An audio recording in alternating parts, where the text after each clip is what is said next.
महोदय से शुभाशीषेत करबद्ध निवेदन है माननीय मुख्यमंत्री महोदय जी।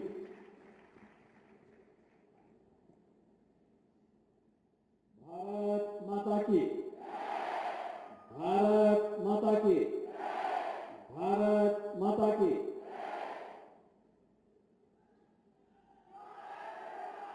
उत्तर प्रदेश की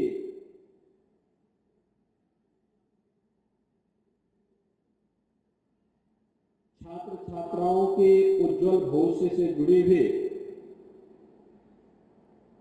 3 महत्वपूर्ण कार्यक्रमों को आगे बढ़ाने की श्रृंखला में आयोजित आज के इस कार्यक्रम में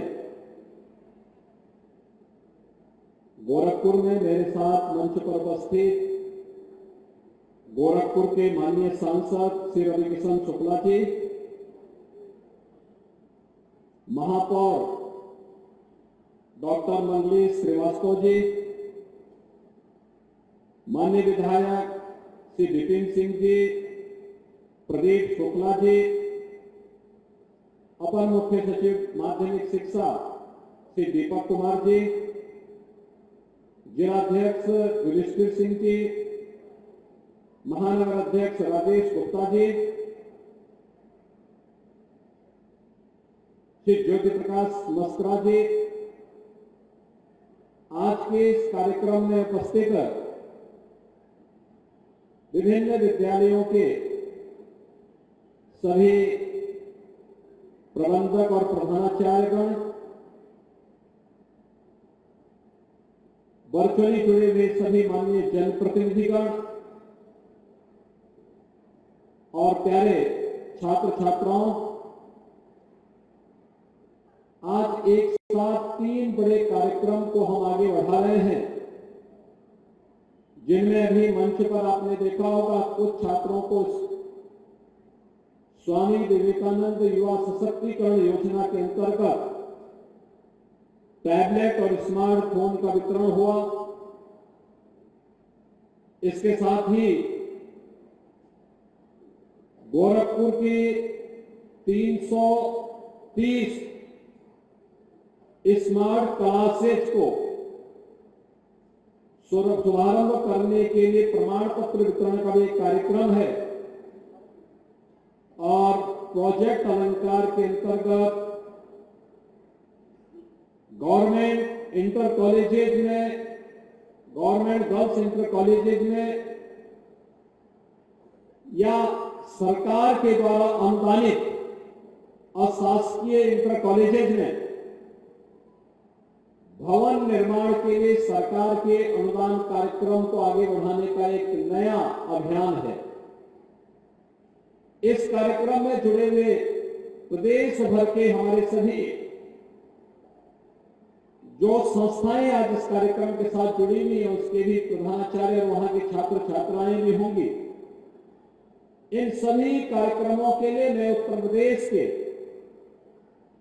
उन लाखों छात्र छात्राओं को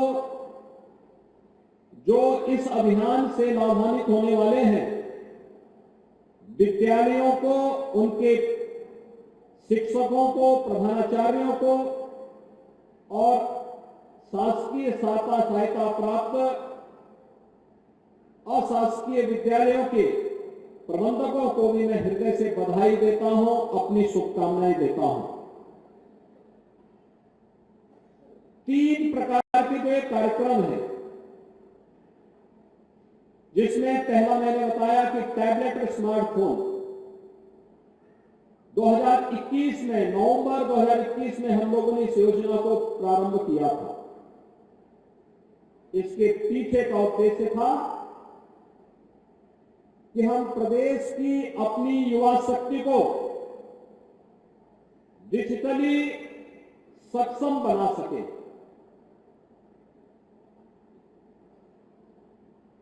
किसी भी प्रकार की चुनौती का सामना करने के लिए अपने आप को तैयार कर सके।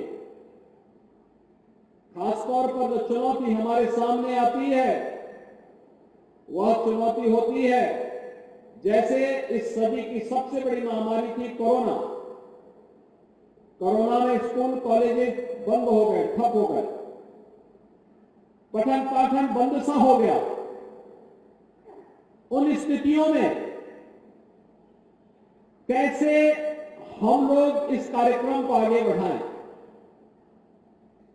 तब प्रधानमंत्री मोदी जी ने एक विजन दिया था कि अगर फिजिकली प्रेजेंस होना कठिन है तो हम लोग तकनीक का उपयोग करें वर्चुअली। लेकिन इसके लिए भी दो चीजें महत्वपूर्ण थी। एक, अगर विद्यालय से वर्चुअली क्लास लेनी है तो उनके पास स्मार्ट क्लासरूम होना चाहिए, और दूसरा, वहां पर इंटरनेट की सुविधा के साथ ही हम यह भी सुनिश्चित करें कि जिसको घर में बैठे बैठे इस सुविधा का लाभ लेना है उसके पास टैबलेट या स्मार्टफोन की सुविधा हो। और मुझे बताते हुए प्रसन्नता है कि पिछले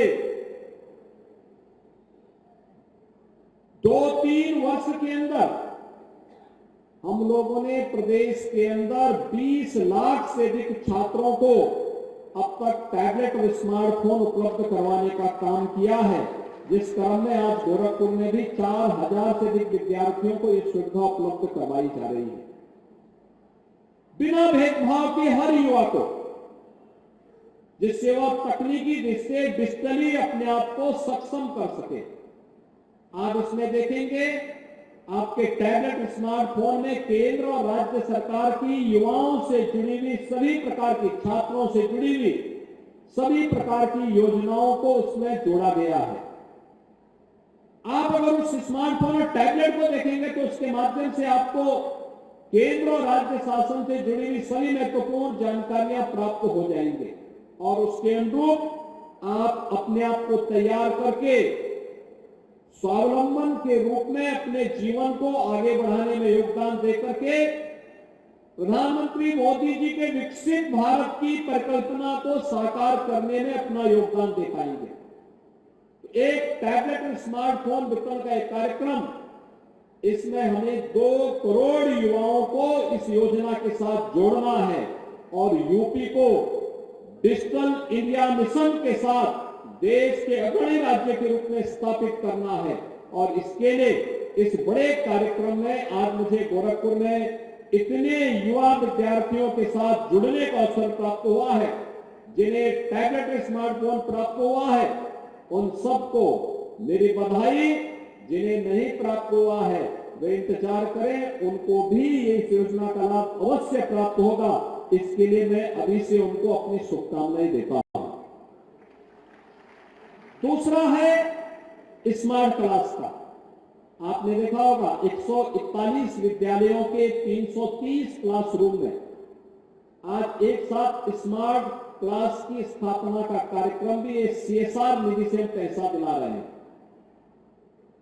हर विद्यालय में 2-2 ऐसी क्लासरूम होंगी, जिस क्लासरूम में हम लोग विद्यार्थियों को इसके माध्यम से जोड़ देंगे, और इसका उपयोग तो बहुत अच्छा हो सकता है। अगर संस्थाएं चाहेंगी तो उस स्मार्ट क्लास के साथ डिजिटल लाइब्रेरी को जोड़ सकते हैं, अच्छे कंटेंट को जोड़ करके अच्छा उस पाठ्यक्रम, किसी भी पाठ्यक्रम से जुड़े हुए अच्छे कंटेंट को जोड़ देंगे तो विद्यार्थी उससे बहुत लाभ ले सकते हैं।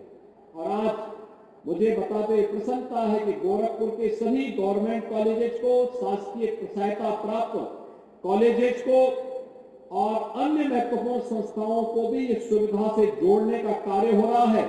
मैं इसके लिए अब अगर स्मार्ट क्लास हो, टैबलेट और स्मार्टफोन हो, तो मैं विश्वास के साथ कह सकता हूं कि अब कोरोना जैसी महामारी भी आपके पठन पाठन को बाधित नहीं कर पाएगी, उसका मुकाबला आप आसानी से कर पाएंगे।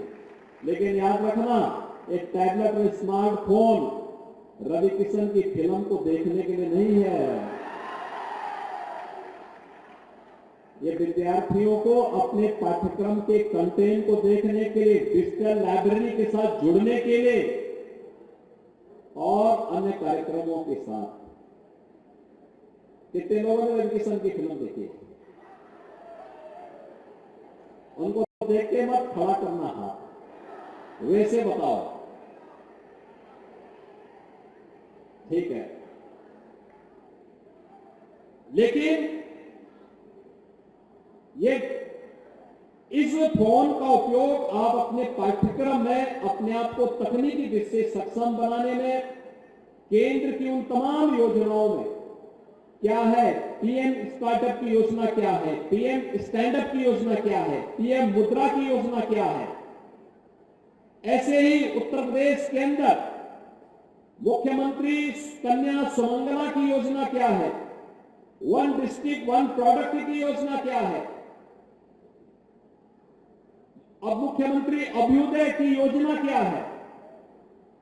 इन सभी योजनाओं की जानकारी लेने में आपको ये टैबलेट और स्मार्टफोन योगदान देगा। उसमें पाठ्यक्रम हो, उसके साथ एक प्रोग्राम, उसके प्रोग्राम के साथ सब जो उस एप्लीकेशन का पार्ट होगा, आप इसको देखेंगे, इसका लाभ आपको प्राप्त होगा, आपको भटकना नहीं पड़ेगा, बल्कि आपका टैबलेट और स्मार्टफोन ही इस सुविधा का लाभ आपको उपलब्ध करवा देगा। और मुझे लगता है कि आपको इसको बेहतर तरीके से अपने आप को इसके माध्यम से अब न केवल स्मार्ट सिटी होगी, बल्कि स्मार्ट युवा भी यूपी का होगा।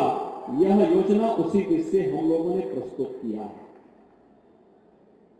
स्मार्ट क्लास और टैबलेट और स्मार्टफोन आपको स्मार्ट युवा के रूप में भी प्रस्तुत करेगा देश और दुनिया के सामने। तो इस कार्यक्रम को हम आगे बढ़ाने जा रहे हैं और इस कार्यक्रम के तहत आज इतने युवा विद्यार्थियों के साथ मुझे जुड़ने का अवसर प्राप्त हुआ है। जिन्हें सुविधा प्राप्त हो रही है उन सबको हृदय से बधाई, उन सबको मेरी शुभकामनाएं। जिन विद्यालयों में स्मार्ट क्लासेस लग रही हैं वे लोग इसका उपयोग जरूर करें, क्योंकि जो कंपनी लगा रही है वो कंपनी कुछ समय तक आपको सर्विस भी देगी, फ्री में सर्विस देगी, उनके लोग भी उसके साथ जुड़े होंगे। और अगर आप एक बार उसके साथ जुड़ जाएंगे, आपकी हिचक दूर हुई, तो आप देखेंगे लंबे समय तक आपको डिजिटली उतनी मजबूती प्राप्त होगी और आने वाले समय में आप अपने आप को, क्योंकि अब तो इतना आगे इसमें मजबूती के साथ पूरी दुनिया इधर भाग रही है, पूरी दुनिया इसके साथ जुड़ रही है। यानी हम लोग तो गांव-गांव में, कल हम लोगों ने उत्तर प्रदेश में कुछ नए कार्यक्रम प्रारंभ किए थे, जैसे मॉडल फेयर प्राइस शॉप। ये राशन की दुकानें अब हम मॉडल शॉप के रूप में विकसित कर रहे हैं और वहां पे कॉमन सर्विस सेंटर भी स्थापित कर रहे हैं। वहीं पे आप पूरे हम रेवेन्यू रिकॉर्ड को अब डिजिटली कर रहे हैं। अब उसमें लेखपाल को जरीब लगा के नापने की आवश्यकता नहीं पड़ेगी। उस समय के बाद आप देखना, वो तो एक जगह बैठ करके ही आप तय कर लेंगे कि आपकी जमीन का कोऑर्डिनेट क्या है और उसी के अनुरूप आपको आपकी जमीन पर कब्जा लेने से कोई वंचित नहीं कर सकता, क्योंकि वह तो आपके पास डिजिटली आपके पास एक प्रमाण हो जाएगा। एक बड़ा कार्यक्रम ऐसे ही, चाहे वो रेवेन्यू रिकॉर्ड हो, चाहे वो किसी भी अन्य प्रकार के कार्यक्रम, अगर आप यहां से सीखना प्रारंभ करेंगे तो आपको आने वाले समय में कहीं भी मात नहीं खानी पड़ेगी और अभी से उस सकारात्मक ऊर्जा के साथ जुड़ करके आपको अपने आप को आगे बढ़ाना है। और तीसरा कार्यक्रम हम लोग यहाँ पे जो प्रारंभ कर रहे हैं, जो प्रदेश की सबसे बड़ी योजना है, और वह है प्रोजेक्ट अलंकार। ये बहुत बड़ा कार्यक्रम है। मैं अक्सर जाता था, देखता था, मैं जिस भी जनपद में जाता था, पुराने विद्यालय जितने भी थे, इंटर कॉलेजेस थे, देखा ना 3-3 लोग, महापौर भी, सेजनवा के विधायक भी, महानगर अध्यक्ष भी इस इंटर कॉलेज से पढ़े हुए हैं, लेकिन भवन बहुत जर्जर है। नया भवन हमने 2 साल पहले बना करके तैयार किया यहाँ पे, लेकिन हमें इस चीज को ध्यान में रखना होगा कि पुराने इंटर कॉलेज सब जर्जर थे, आज उनके पास साधन नहीं थे और उनकी हालत खराब थी और कुछ भवन इतने जर्जर थे कि उनमें पेड़ भी जम गए थे।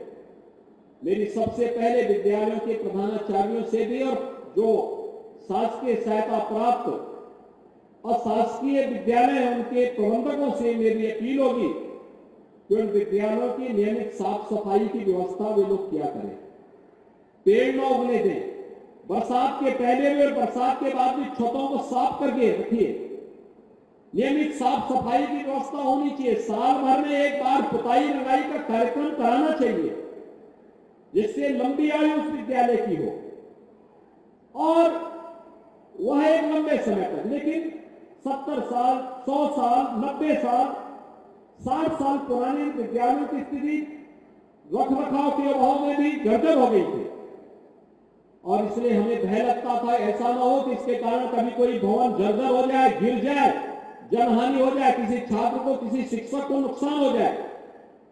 मैंने अक्सर कहा, तो मुझे अक्सर विभाग के बोलता था कि साहब इसकी कोई स्कीम नहीं है। मैंने कहा स्कीम नहीं है तो शासन का काम है स्कीम बनाने की, उस प्रकार की नीति बनाने की, और हमने प्रोजेक्ट अलंकार के अंतर्गत यह व्यवस्था बनाई है। राजकीय इंटर कॉलेजेस में, राजकीय गर्ल्स इंटर कॉलेजेस में हम पूरा का पूरा पैसा सरकार की तरफ से नए भवन के निर्माण के लिए उपलब्ध करवा रहे हैं और आज आपका की जिम्मेदारी बनती है कि नए भवन के कार्यक्रम को समयबद्ध तरीके से आप आगे बढ़ा करके जब पूरा भवन आपका बन जाएगा तो उसके बाद आप आसानी के साथ अपने नए भवन में जाइए और पुराने जर्जर भवन को, अगर वहां हेरिटेज बिल्डिंग नहीं है तो जो लोग बाहर हैं वे अंदर आ सकते हैं, भीगे मत, अंदर आ सकते हैं, अंदर आ जाए, बीच बीच में कहीं इकट्ठे हो जाए। तो जर्जर भवन को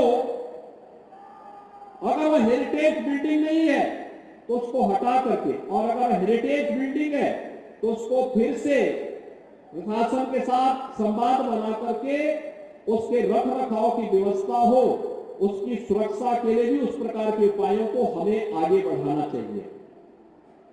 अब शासकीय सहायता प्राप्त शासकीय इंटर कॉलेजेस है, गवर्नमेंट एडेड कॉलेजेस हैं, उनके लिए भी हम लोगों ने व्यवस्था दी है। उसमें व्यवस्था दी है कि 75% पैसा सरकार देगी और 10-25% पैसा प्रबंधन लगाए।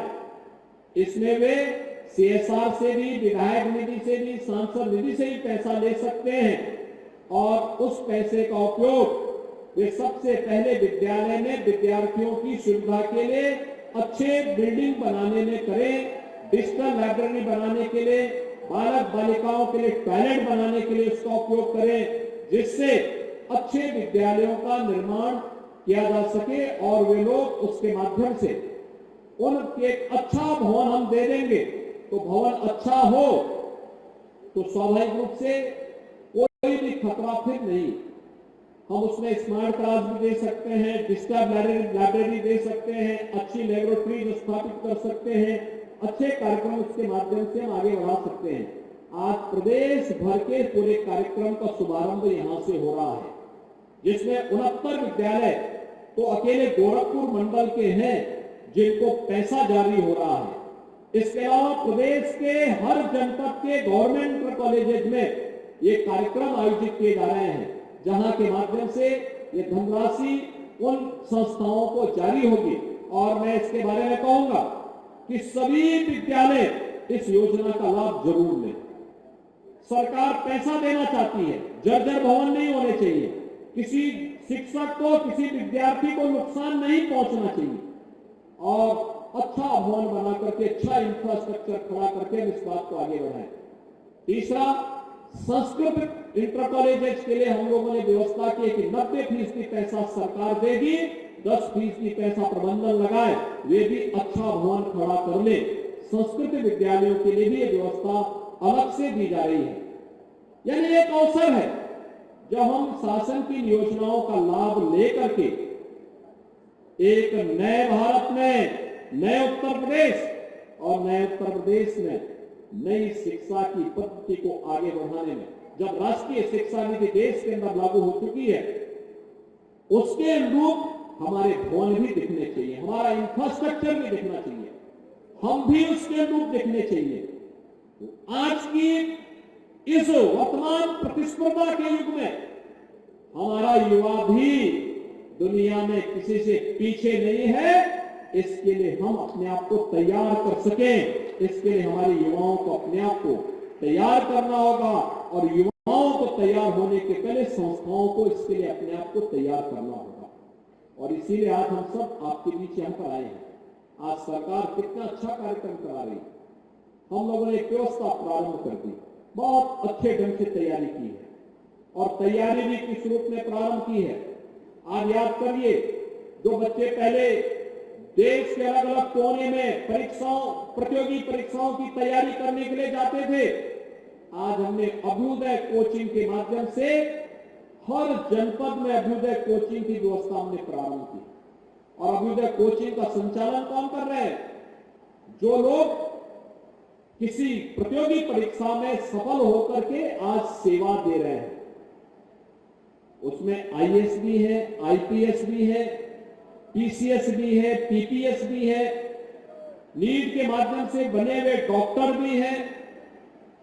इन सभी लोगों को हम लोगों ने इसके साथ जोड़ा है और वे लोग एक एक घंटा देते हैं। इसको आप फिजिकली भी और वर्चुअली भी उन क्लासेस को ज्वाइन करके इसका लाभ ले सकते हैं। यानी अभ्युदय की व्यवस्था हो, बेटी के जन्म लेने से लेकर के शादी ब्याह तक की व्यवस्था आज सरकार कर रही है। हमने अप्रैल से 25,000 रुपए मुख्यमंत्री कन्या सुमंगला योजना में बेटी के अनुदान के लिए उपलब्ध करवाने की व्यवस्था कर दी है और साथ ही साथ बेटी की शादी के लिए मुख्यमंत्री सामूहिक विवाह योजना में 51,000 रुपए की राशि भी उपलब्ध करवाने की कार्रवाई को आगे बढ़ाया है। ये सभी योजनाओं की जानकारी हमें होनी चाहिए। एक युवा अगर अपना पढ़ाई पूरी करके बाहर निकलता है, स्वयं का स्टार्टअप स्थापित करना चाहता है, स्वयं का बिजनेस आगे बढ़ाना चाहता है, तो फिर उसको कहां से सहायता मिलेगी? ये पूरी स्कीम आपको इसके साथ जोड़ेगी। और इसीलिए आज मैं आपके पास इन सभी योजनाओं को लेकर के आया हूं। मुझे प्रसन्नता है कि आप सभी युवाओं ने इस योजना का लाभ लिया। इस योजना के साथ आप जुड़ने के इच्छुक हैं। योजना के साथ अधिकाधिक जुड़ करके योजनाओं से आप लोग लाभान्वित हो सकेंगे। इस विश्वास के साथ आज मैं यहां पर आप सभी लोगों को नए भारत के, नए उत्तर प्रदेश के साथ और नए उत्तर प्रदेश के साथ के दृष्टि नए गोरखपुर के लिए भी आपको आह्वान कर रहा हूं। भाइयों बहनों, आज हमारा देश बदल चुका है, दुनिया में सम्मान बढ़ चुका है। देश के अंदर किस तेजी के साथ माहौल बदला है। देश की सुरक्षा भी है तो समृद्धि भी है। देश के अंदर आज नौजवान के लिए आजीविका भी है तो देश के नागरिकों की आस्था का सम्मान भी है। ये पहले नहीं होता था। पहले न युवा के बारे में चर्चा होती थी, न आस्था की चर्चा कोई करता था, न सुरक्षा थी, न समृद्धि थी।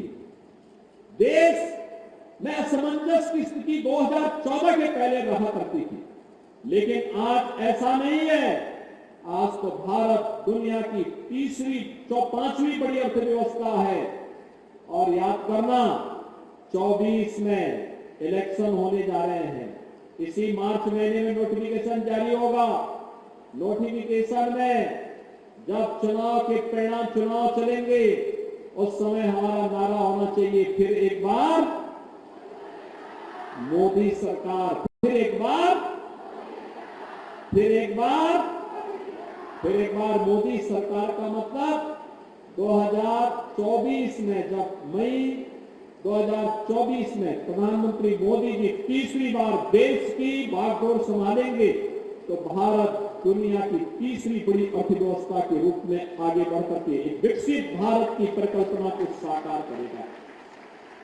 विकसित भारत का मतलब हर नागरिक विकसित होगा, हर व्यक्ति की प्रति व्यक्ति आय बढ़ेगी, सुविधाएं बढ़ेंगी, भारत सक्षम होगा, समर्थ होगा और भारत का कोई दुश्मन भारत को आंखें नहीं दिखा पाएगा।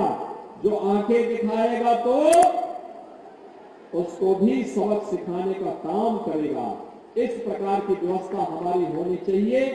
आज के इस अवसर पर मैं एक बार फिर से आपका आह्वान करूंगा कि हम सभी लोग इन कार्यक्रमों के साथ जुड़ेंगे। आज के इस कार्यक्रम के अवसर पर मैं एक बार फिर से इन सभी कार्यक्रमों के लिए जिन विद्यालयों को आज प्रोजेक्ट अलंकार के अंतर्गत ये शासकीय अनुदान उपलब्ध हो रहा है, उन सभी को भी मैं हृदय से बधाई देता हूं, अपनी शुभकामनाएं देता हूं और विश्वास व्यक्त करता हूं कि वे लोग भी समय समय पे सरकार के जो पत्र आते हैं, जो जियो जारी होते हैं, अगर प्रिंसिपल भी, प्रबंधक भी, अन्य लोग भी उन जियो को पढ़ करके और उसके अनुरूप अपने संस्थान को बनाने का कार्य करेंगे, उसका बड़ा लाभ आपको भी प्राप्त होगा, विद्यार्थियों को प्राप्त होगा, शिक्षा जगत को प्राप्त होगा। और शिक्षा के बगैर किसी देश का कल्याण नहीं हो सकता, किसी समाज का उन्नयन नहीं हो सकता। शिक्षा मूल है, विकास की धुरी है, जिसके बगैर कोई आगे नहीं बढ़ सकता। आप सबको मैं इस अवसर पर हृदय से बधाई देता हूं। कुछ ही दिनों के बाद होली आएगी। इस समय परीक्षाओं का लोड भी आपके ऊपर होगा। तनाव से मुक्त वातावरण में परीक्षा देने के लिए जाया करिए। याद रखना, जितनी मेहनत की होगी उसका परिणाम प्राप्त करने से कोई आपको रोक नहीं पाएगा। अनावश्यक तनाव नहीं लाना चाहिए। एक और दूसरा, आपको मैं इस बात के लिए आश्वस्त करता हूं, प्रदेश भर के युवाओं को आश्वस्त करता हूं, युवाओं के भविष्य के साथ कोई खिलवाड़ नहीं कर पाएगा। युवाओं का भविष्य उज्जवल है। हमारा युवा प्रतिभाशाली है, सक्षम है। उसको डिजिटली सक्षम बनाने के लिए सभी कार्यक्रम आगे बढ़ाए जा रहे हैं। और जो भी युवाओं के भविष्य के साथ खिलवाड़ करेगा, जिंदगी भर वो जेल के अंदर सड़ेगा। और साथ साथ जो बाप दादों की प्रॉपर्टी होगी उसको भी सरकार जब्त करने का काम करेगी। इस विश्वास के साथ मैं एक बार फिर से आप सबको हृदय से बधाई देता हूं, अपनी शुभकामनाएं देता हूं। धन्यवाद। जय हिंद।